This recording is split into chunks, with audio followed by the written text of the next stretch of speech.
अब मैं इनवाइट करूंगा, जोरदार तालियों से स्वागत कीजिए प्रियंका गांधी वाड्रा जी का।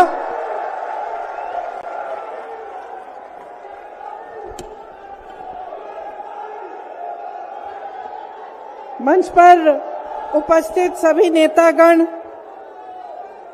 मेरे प्यारे भाइयों और बहनों, मुझे इंडिया गठबंधन की ओर से इंडिया गठबंधन की 5 सूत्री मांगें पढ़ने के लिए कहा है। इससे पहले कि मैं ये शुरू करूं, मैं एक छोटी सी बात आपके सामने रखना चाहती हूं। देखिए, ये दिल्ली वाले जानते हैं कि ये दिल्ली का सुप्रसिद्ध रामलीला मैदान है। यहाँ बचपन से मैं आ रही हूँ। हर साल दशहरे के दिन यहाँ इसी मैदान में रावण के पुतले का दहन होता है। मैं छोटी थी तो अपनी दादी जी इंदिरा जी के साथ आती थी, उनके पैरों के पास जमीन पर बैठ के देखती थी। उन्होंने हमारे देश की ये प्राचीन, हजारों वर्ष प्राचीन गाथा जो रामायण है, भगवान राम जी की जीवन गाथा मुझे सुनाई। आज जो सत्ता में है वे अपने आप को राम भक्त कहलाते हैं। इसीलिए यहां बैठे हुए मेरे मन में ये बात आई कि उनको इस संदर्भ में कुछ कहना चाहिए। मुझे लगता है कि वे कर्मकांड में उलझ गए हैं। मुझे लगता है कि वे दिखावे में लिप्त हो चुके हैं। इसीलिए मैं आज यहां खड़े होकर उन्हें याद दिलाना चाहती हूं कि वो हजारों वर्ष पुरानी गाथा क्या थी और उसका संदेश क्या था। भगवान राम जब सत्य के लिए लड़े, उनके पास सत्ता नहीं थी। भगवान राम जब सत्य के लिए लड़े, उनके पास संसाधन नहीं थे।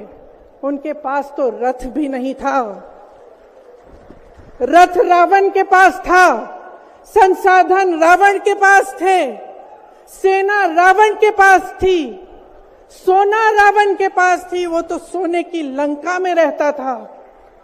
भगवान राम के पास सत्य था, आशा थी, आस्था थी, प्रेम था, परोपकार था, विनय था, धीरज था, साहस था और भगवान राम के पास सत्य था।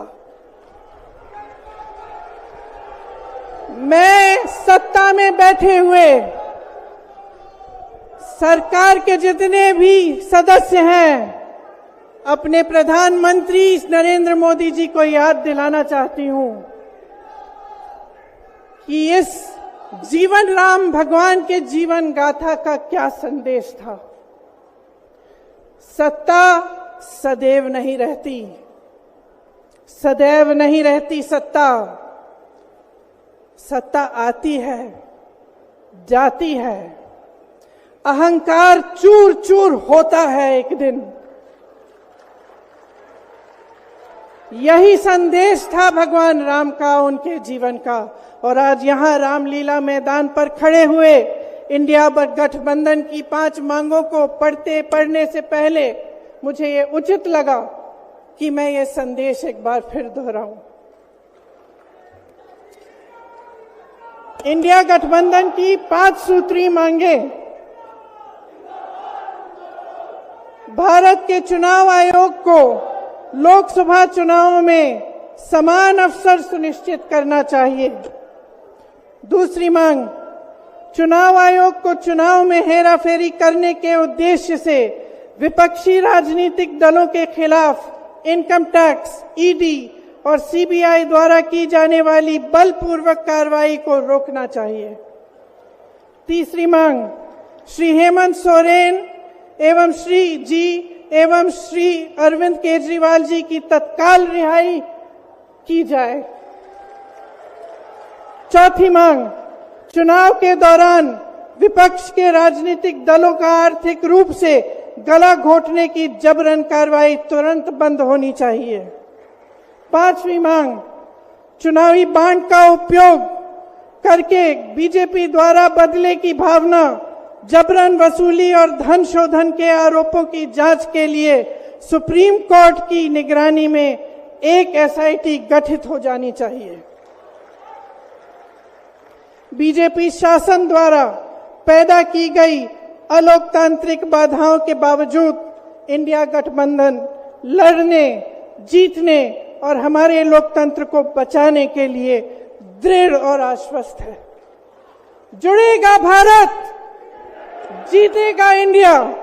एक बार मेरे साथ कहिए, जुड़ेगा भारत, जुड़ेगा भारत, जुड़ेगा भारत। धन्यवाद। जय हिंद।